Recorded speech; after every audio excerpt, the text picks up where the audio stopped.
We'd heard the rumors our whole lives growing up in the small town of Clearfield. Stories of the old farmhouse, half swallowed by the woods on Miller's Hill, trickled down through the years, each more outlandish than the last. Some said it was haunted, others claimed it was cursed. But the oddest story was the one about time running backward inside. It was the sort of thing you laughed about with friends, only to get strangely quiet when the moon hung full in the sky. Tommy, Clara, me, and I decided to see it for ourselves on one of those autumn nights when the world seemed to turn crisp, and even the faintest scent of frost lingered in the air. It started as a joke between us after a few too many drinks around the fire pit in Tommy's backyard.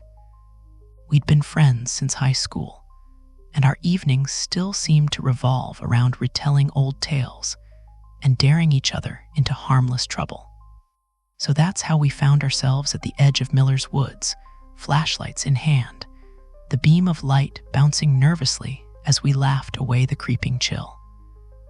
The path was barely visible, tangled with roots and covered in fallen leaves that crunched underfoot. The sound was loud against the muted sounds of the night. "Are we seriously doing this?" Clara asked, a thread of doubt threading through her voice. "Come on, it'll be fun," Tommy said, always the bravest or most reckless, depending on who you asked. "Just some old legends." Me stuck close to Clara, the pair whispering conspiratorially. I was somewhere in the middle, not sure if I hoped to find something or wished to dismiss it as another myth of Clearfield. My flashlight caught the shape of the farmhouse first, looming large and dark, its silhouette towering against the ink-black sky. The house wasn't empty in the way of benign neglect. It exuded a sense of being purposefully forgotten.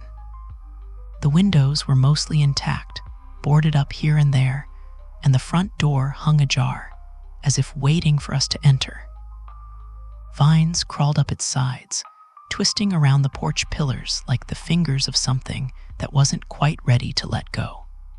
"Hey, check this out," Tommy said, pointing to a rusted gate that creaked ominously as we pushed it open. The path beyond was choked with weeds, leading up to the front steps worn smooth over decades, maybe centuries, of forgotten footsteps. We hesitated at the threshold, the bravado from earlier snuffed out by the oppressing aura of the place. But one by one, we followed Tommy inside. The air shifted when we crossed into the entryway, a damp chill that licked at our skin.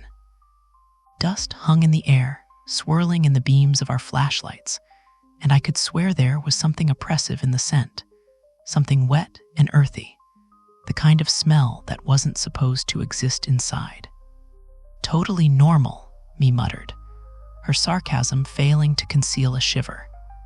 The hallway was narrow, leading into a sitting room on the left. We filed in, our footsteps stirring the dust into ghostly trails. A fireplace dominated one wall, its mouth gaping wide and black. Shelves sagged under the weight of forgotten books, their spines warped and colors faded as if the stories inside had been read backward. "That's weird," Clara said, inspecting a photograph in a tarnished frame on the mantel. I leaned in beside her, the grainy picture showing a family gathered on the front porch. Their faces were stern, blurred, as if the image was unraveling in reverse. The room hummed, almost as if alive, with a low vibration that seemed to rise from beneath the floorboards. It set my teeth on edge. I felt a strange pull, as if we were being gently nudged towards something we couldn't see. "Do you guys hear that?" I asked, the words reluctant to leave my mouth. "It's just the wind," Tommy said too quickly, though there wasn't a window open nor a draft to speak of. The air grew heavier around us, settling with an unsettling weight. In that moment, I couldn't shake the feeling that we were intruders not just in space, but in time itself. Everything about the room was aged yet untouched, a paradox that left a knot in my gut. glanced back at the entrance, half expecting the door to be gone. It started with the chill, prickling like icy needles across Marian's skin the moment she stepped inside the old farmhouse. The wooden floor groaned beneath her feet, and as she walked through the dim, dust-cloaked hall, the air seemed to thicken around her. "Tom, this was a mistake," she called out, hearing her voice echo strangely in the empty space. Her husband Tom, ever the explorer, believed long abandoned places held treasures of history. Marian, a skeptic and a realist, followed reluctantly. The sunlight filtering through cracked, grubby windows couldn't quite pierce the shadows that stretched unnaturally long. As Marian moved from room to room, she noticed something odd. The smell of fresh bread wafting from the kitchen, though they'd seen no one approach or leave the house. "Are you smelling that?" Tom asked, appearing at the doorway. His face creased with confusion. "It's like 2 hours ago, when we passed that bakery outside town," Marian replied, shivering. The farmhouse seemed to exist on a different timeline. As if to confirm her suspicion, both their watches ticked backward, mirroring the uneasy sensation that time itself unwound here.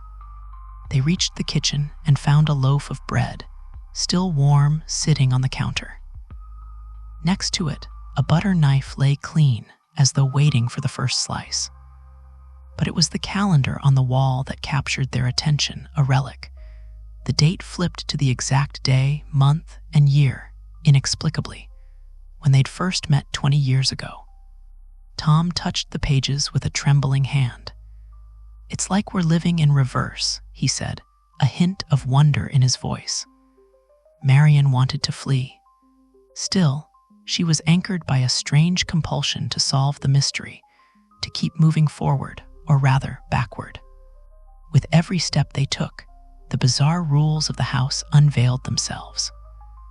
The clock ticked, marking the hours in reverse as the day rewound.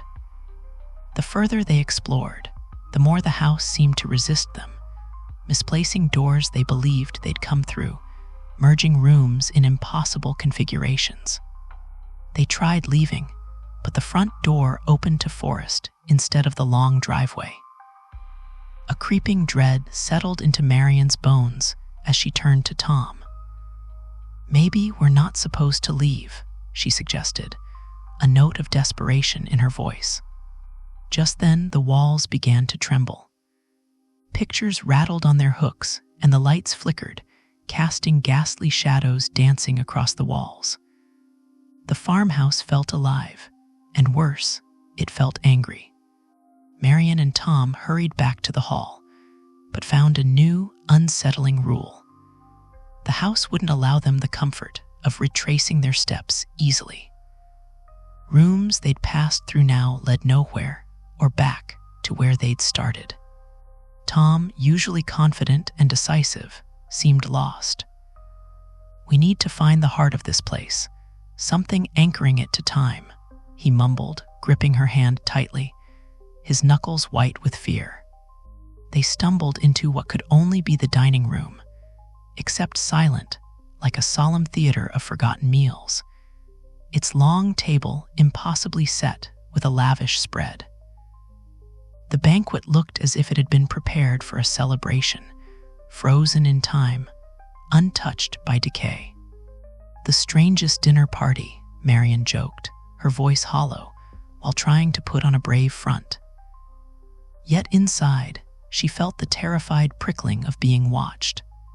Tom leaned over the table, and as he did, the temperature plummeted. Breath misted in the air as the unseen gaze pressed harder upon them, oppressive and unyielding. The tension snapped when a chair scraped sharply across the floor, the noise it made slicing through the silence like a scream. Marian grabbed Tom's arm. "That's it," she said, voice urgent. "We have to break the cycle. If we stay, we'll be trapped in reverse forever." The windows rattled and cracked like a warning from the house itself. A gust tore through the room, swirling dust into a tempest. They bolted, running through the ghostly halls, chased by the sense that the house would close in, consume them whole if they didn't escape now. In a desperate gamble, they threw open every door they could, stumbling finally through one that opened not to the twisted labyrinth, but to the overgrown yard outside. As they crossed the threshold, a rush of warmth and sunlight enveloped them. A sudden, merciful release. Breathing hard, they looked back from a safe distance. The farmhouse stood as the same eerie monument it had been when they'd arrived. But for Marion and Tom, they knew the truth. It wasn't just a building, but a trap set amidst time itself. Without another word, they turned and left the old road behind. The house remained where it was, enigmatic and silent, waiting for its next visitors, who would unknowingly step into a place where time and the house's strange rules were the only true residents. Jason clenched the old map his grandfather had left behind, peering through the cracked windshield. The farmhouse loomed ahead, weathered and warped by decades, seemingly untouched by any living soul. Its windows, thick with grime, stared blankly into the afternoon light, a remnant of distant years. Stepping out of his truck, he felt the air shift as if the world was holding its breath. Each step closer to the farmhouse carried a strange sensation, like the pull of memories he didn't own.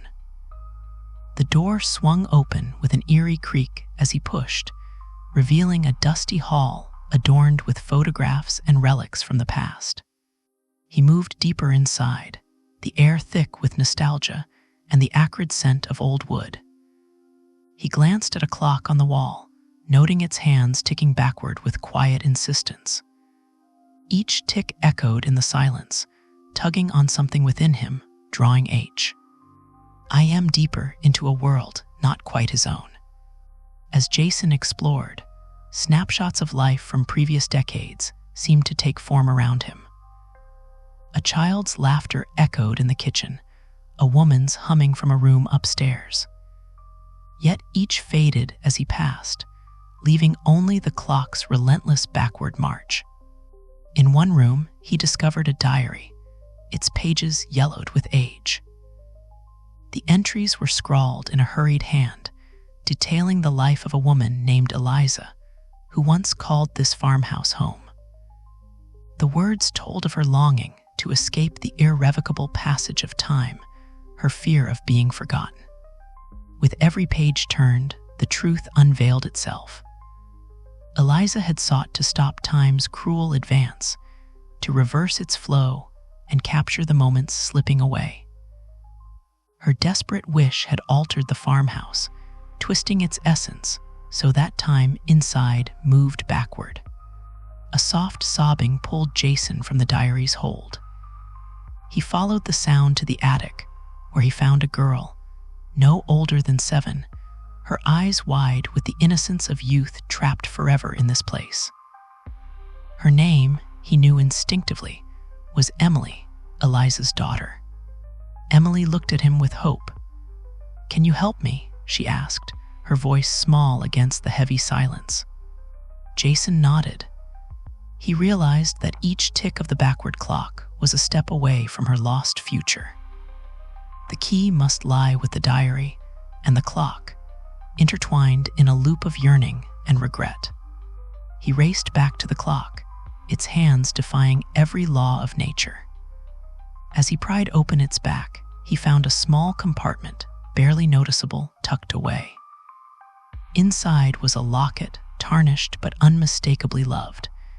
Engraved on its surface were the initials E.T., Eliza Thompson.